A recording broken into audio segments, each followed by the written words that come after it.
या किसी ग्रंथ में हम पढ़ा करते थे तो सभी प्रेरणा करते थे भगवान की भक्ति करो भाई, मनुष्य जीवन बार बार प्राप्त नहीं होता, परमात्मा की भक्ति करनी चाहिए, मनुष्य जीवन का मुख्य उद्देश्य ही भक्ति करना है।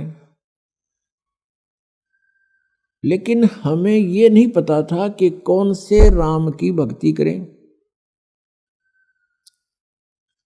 कौन से प्रभु की हम भक्ति करें। गीता जी अध्याय नंबर 4 के श्लोक नंबर 33 में कहा कि अर्जुन, द्रव्य में यज्ञ से ज्ञान यज्ञ श्रेष्ठ है।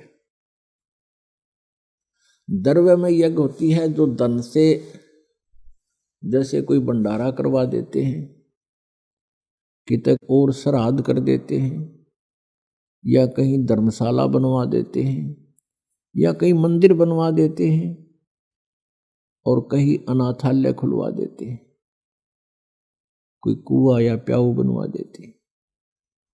तो ये कहा कि इस प्रकार जो आंख मीच के अंधाधुंध कोई तुम बगैर ज्ञान के पूर्ण करते हो, उसको करने से पहले उसके बारे में जानकारी होनी चाहिए। यानी ज्ञान यज्ञ श्रेष्ठ है। संतों का सत्संग सुनो और ज्ञान समझ के फिर जैसे संत बतावें और जैसे ग्रंथ अलाउड करें, जो हमारे सदग्रंथों में प्रमाणित है, उसी तरह ही तुम दान पुण्य करो तो लाभदायक है, अन्यथा नहीं। तो पुण्यात्माओं, हमने अपने सदग्रंथों को आधार मान के अपनी साधना करनी पड़ेगी और तभी हम सफल होंगे, अन्यथा परमात्मा के मंत्रों की, किसी भी परमात्मा के सदग्रंथ की कोई वाणी को आप याद करते रहोगे, आवर्ती करते रहोगे, बार बार उसका अध्ययन करोगे, उससे मोक्ष नहीं होगा, अन्य फल मिल जाते हैं, लेकिन वो फल अस्थायी होते हैं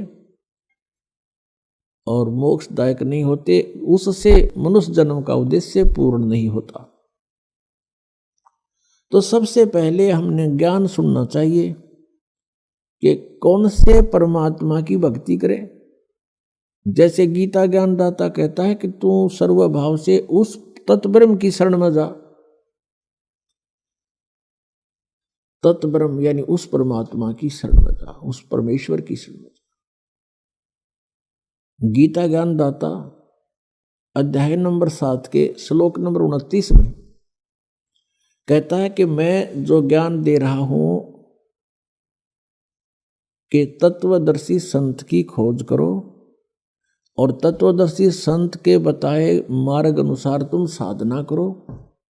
उसके पश्चात मेरे इस ज्ञान का जो आश्रय कर लेता है, इसको शिरोधार्य करके तत्वदर्शी संत की खोज कर लेता है, और फिर वो व्यक्ति जो तत्ब्रह्म को जान लेते हैं और जो पूरे अध्यात्म ज्ञान से परिचित हो जाते हैं और जो सब कर्मों से परिचित हो जाते हैं, वे केवल जरा और मरण से छूटने का ही प्रयत्न करते हैं। जरा मीन वृद्धावस्था का कष्ट और मरण मीन मृत्यु, वो केवल इस बुढ़ापे के दुख से और मृत्यु के दुख से छूटने का ही प्रयत्न करते हैं। वो तत्ब्रह्म को जानते हैं, पूरे आध्यात्मिक ज्ञान से परिचित है और वो सभी कर्मों से भी परिचित है। तो गीता ज्ञान दाता से अर्जुन ने प्रश्न किया, गीता अध्याय नंबर 8 के श्लोक नंबर 1 में, कि किम तत्ब्रह्म किम अध्यात्म किम कर्म च पुरुषोत्तम। वो तत्ब्रह्म कौन है, वो क्या है वो तत्ब्रह्म, और क्या ये अध्यात्म है, और ये सभी कर्मों की जानकारी मुझे दीजिए। गीता ज्ञान दाता ने 8वें अध्याय के 3 श्लोक में उत्तर दिया है कि वो परम अक्षर ब्रह्म है, वो तत्ब्रह्म। जैसा अभी आपने आदरणीय गरीबदास साहब जी की वाणी सुनी, भजन करो उस रब का जो दाता है कुल सबका, भजन करो उस रब का जो दाता है कुल सबका।